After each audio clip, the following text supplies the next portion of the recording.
Hello students, I'm coming to you with the next video lecture on Chapter 2, which covers frequency distributions and graphs. This is the second video in this series. In the last video lecture, we covered the following concepts: rules for constructing frequency distributions, 5 different types of frequency distributions, and the application of descriptive statistics to frequency distributions. In this video lecture, we will cover 5 different types of graphs and charts, which include bar graphs, histograms, pie charts, scatter plots, and stem and leaf plots. At the end of this video, I will invite you to check for your understanding of these concepts.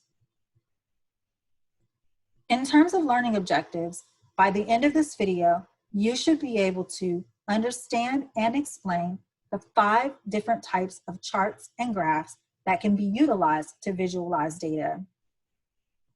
You should also be able to apply the concept of levels of measurement in making decisions about which type of graph is most appropriate for visualizing data.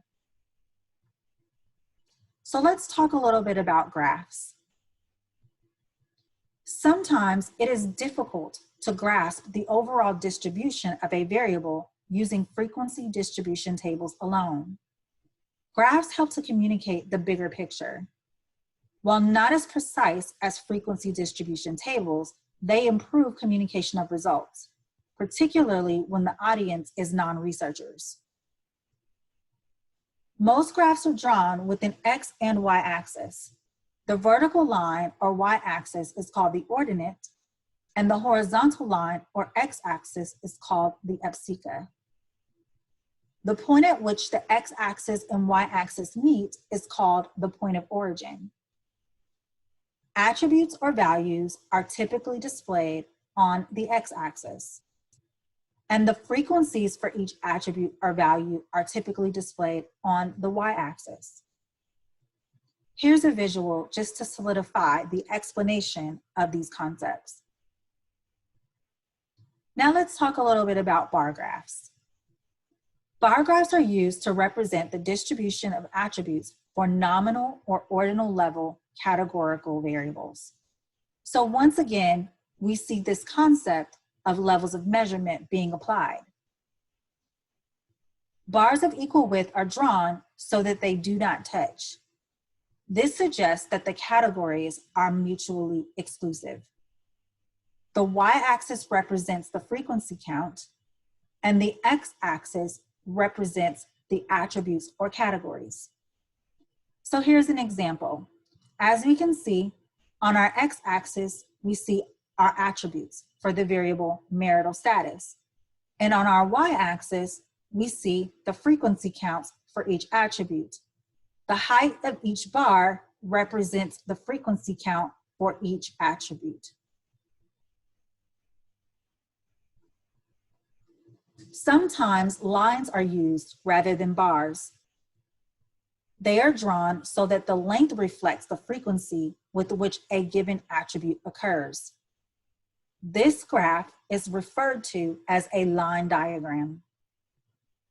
So as we can see here, this is an example of a line diagram for the variable marital status once again, except this time we see that our frequency counts are on our x-axis and our attributes are on our y-axis.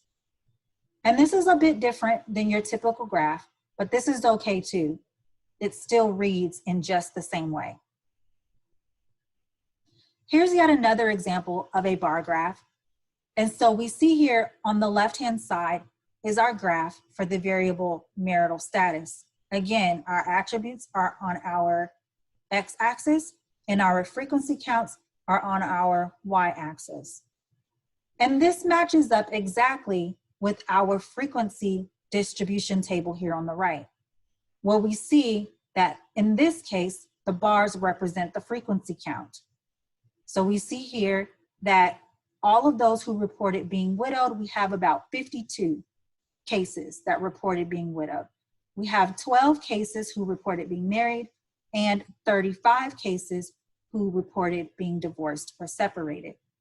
So if we come over here to our bar graph, we see that the height of this bar for the attribute widowed is at about 52. And we see here that the bar for the attribute married is at about 12. And the same here where the height of this bar for those who reported being divorced or separated is about 35, okay? So these two visualizations really go hand in hand.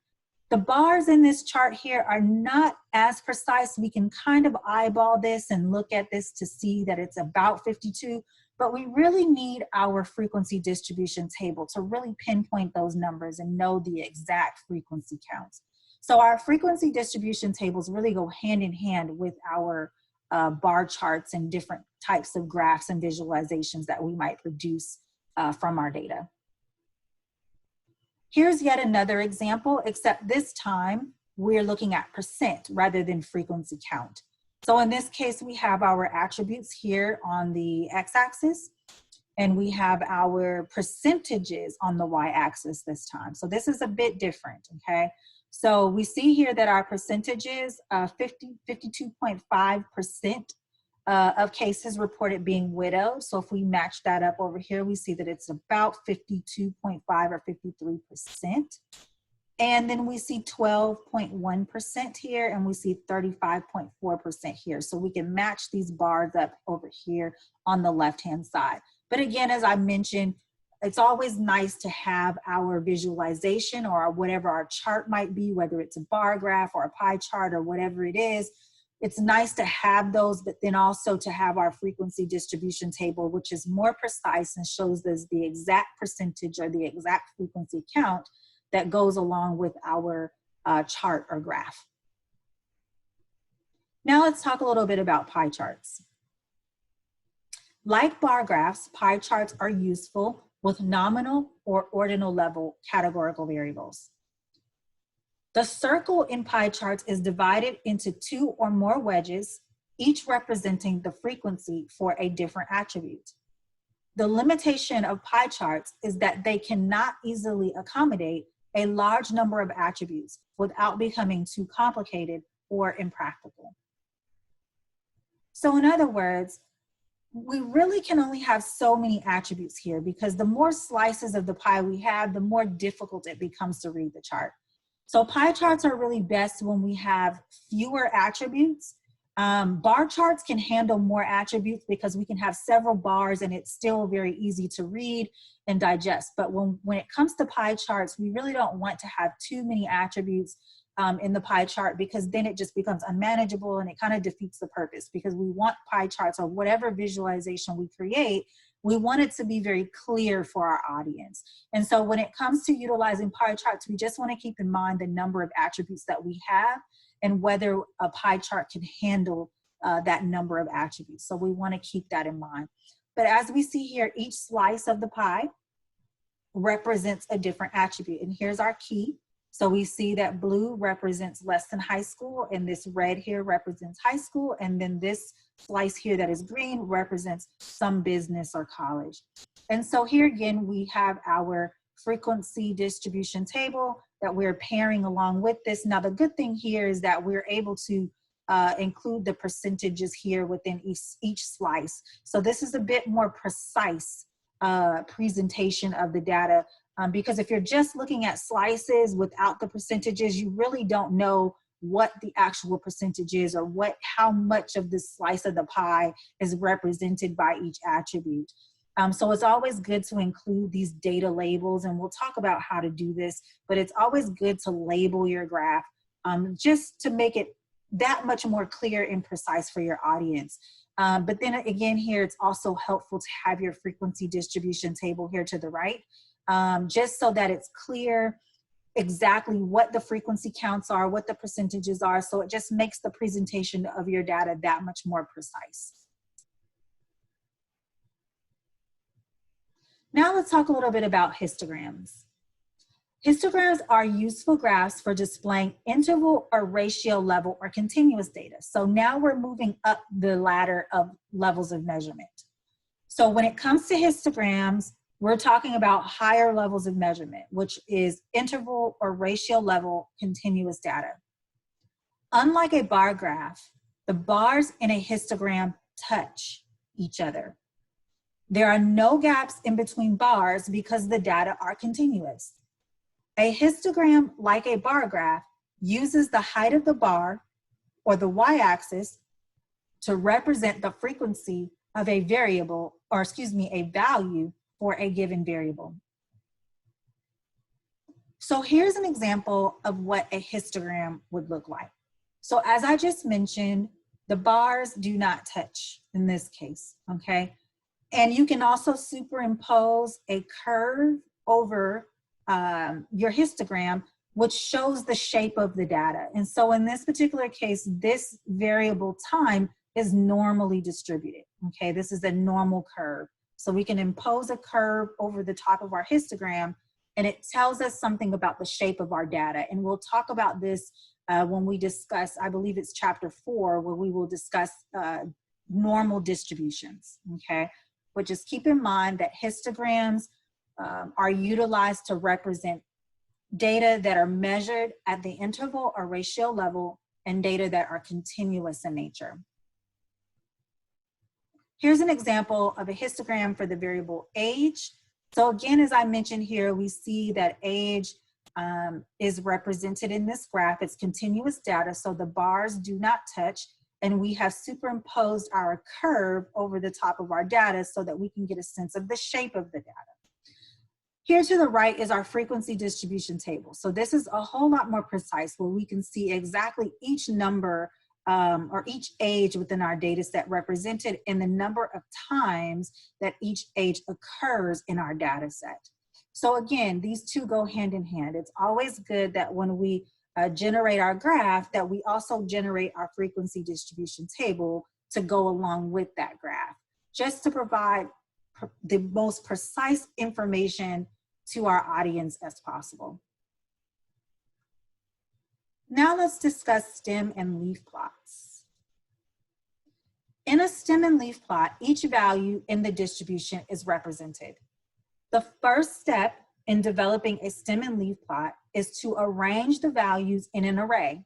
So we talked about this in the last video, so we know what this means. An array means that we arrange the values from lowest to highest. So that's the first thing that we need to do in creating a stem and leaf plot, is to form an array. This helps to determine which stems are needed. So we use the tens place to represent the stem, and we use the ones place to represent the leaf. So here's our distribution for the variable age. So we have 22 to 42. So the youngest person in this case is 22, and the oldest person is 42. So that means that we need 3 stems. So let's come over here to our stem and leaf plot. So this means that we need 3 stems. Here's one stem for the 20s, another stem for the 30s, and then yet another stem for the 40s, okay?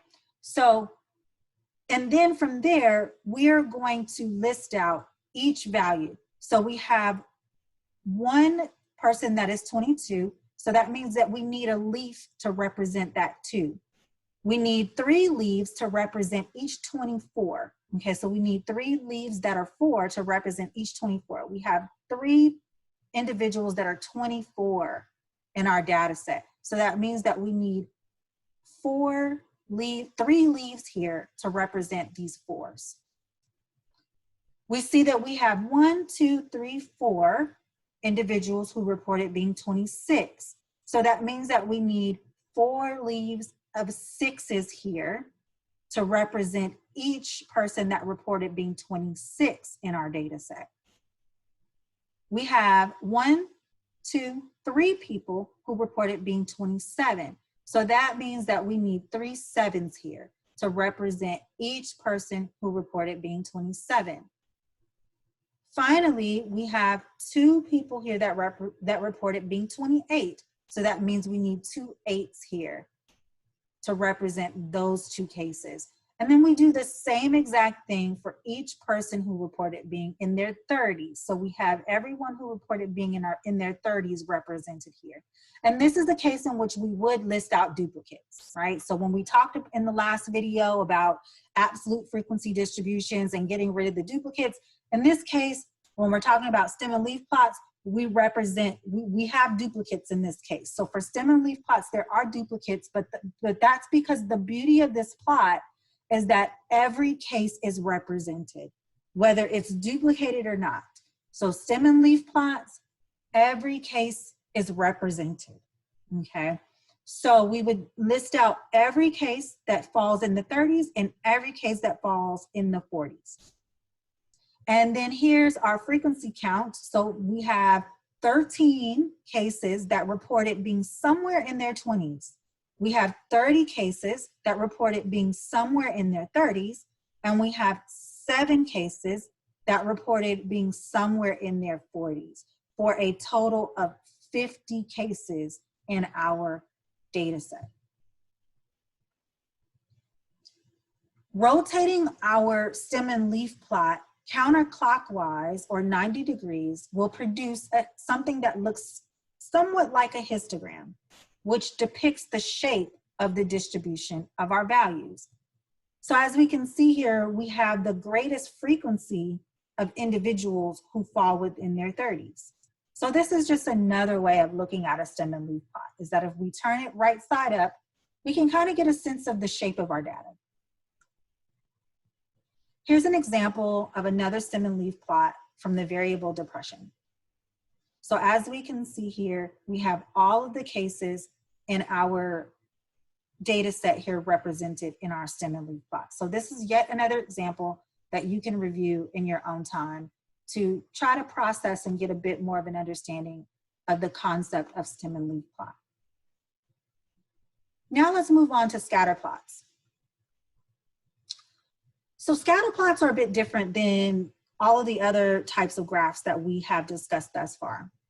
So far, bar graphs, pie charts, histograms, and stem and leaf plots help to visualize the distribution of one variable only, okay? One variable only. Scatter plots help to visualize the relationship, correlation, or association between 2 continuous interval or ratio level variables. So keep that in mind. Bar graphs, pie charts, histograms, stem and leaf plots are only for one variable. Scatter plots help us to visualize 2 variables simultaneously. However, these 2 variables must be measured at the interval or ratio level. So here's an example of a scatter plot that I produced when I looked at the relationship between emotional balance and physical health. And so I found that there was indeed a positive relationship between emotional balance and physical health, but yet this relationship was a weak relationship. So as we can see here, this correlation falls about here, which means that it is a weak relationship. So if we take a look here at our scatter plot, we can see that it is indeed weak because these little dots here represent each case. So for every case, every person in the data set has a score on the scale for physical health, and they also have a score on the scale for emotional balance. So essentially what the scatter plot is doing is plotting the data points for each individual case on each of these scales. So this dot here represents one person, and this represents the relationship between their scores on physical health and their scores on emotional balance. And so because these dots are fairly dispersed and spread out, this tells us that there's a weak relationship. If the dots were very clustered together and they were very close to tight together and very close, that would represent a fairly strong relationship. So the more clustered and close together the dots are, the stronger the relationship. The more dispersed the dots are in the scatter plot, the weaker the relationship. Okay, so and then here is what we call our trend line. So this line represents the best fit for the data. So it's going to try to find or plot the line in like sort of somewhat in the middle of the data. Okay, so it's trying to find the best fit to represent the slope of this relationship. So because this line is going from the left side of the graph to the top right of the graph, this represents a positive relationship. If the relationship were negative, the line would go from the top left to the bottom right. Okay, so we know that our relationship is positive because of the direction that the line is going in. And we know again that the relationship is a weak relationship between these two variables because the dots are fairly dispersed. So this is what a scatter plot does, or this is how a scatter plot helps us to visualize our data.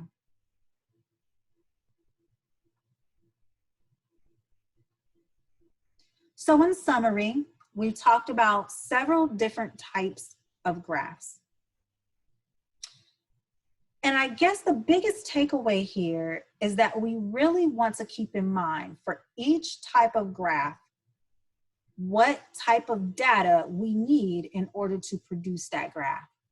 So we know that for bar graphs, we must have data that are categorical in nature and that are measured at the nominal or ordinal level. For a histogram, we know that we must have continuous data that is measured at the interval or ratio level. For scatter plots, we know that we must have two variables that are continuous in nature and are measured at the interval or ratio level. For pie charts, we know that we must have categorical data that are measured at the nominal or ordinal level. But the other thing to keep in mind with pie charts as well is that we must make sure that we don't have too many attributes, because otherwise the chart will become very difficult to read. So we really want to keep that in mind as it relates to pie charts. For line graphs, we need to have categorical data that are measured at the nominal or ordinal level. And finally, for stem and leaf plots, we want to make sure that we have continuous data that are measured at the interval or ratio level. Here are a couple of examples of some infographics. This is yet another way that you can go about visualizing your data. Although your text does not cover this, I still like to remind students of this.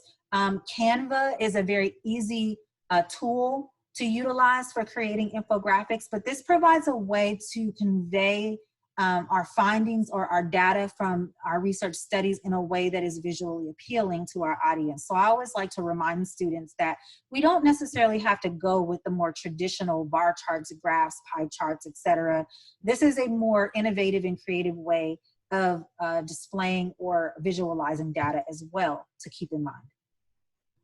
Here are a couple of crash course videos that you might consider watching in order to learn more about how to visualize data. So here's one video. This is a two-part series that I like to share with students. So this is part one of the video, and then I've also provided you with part two as well. So this is the point at which I will invite you to check for your understanding of these concepts. You can do this in one of three ways. You can go ahead and complete this form here and click submit, or you can copy and paste this link into your browser or scan this QR code in order to complete the survey as well. I hope this has been helpful, and I look forward to seeing you in the next class.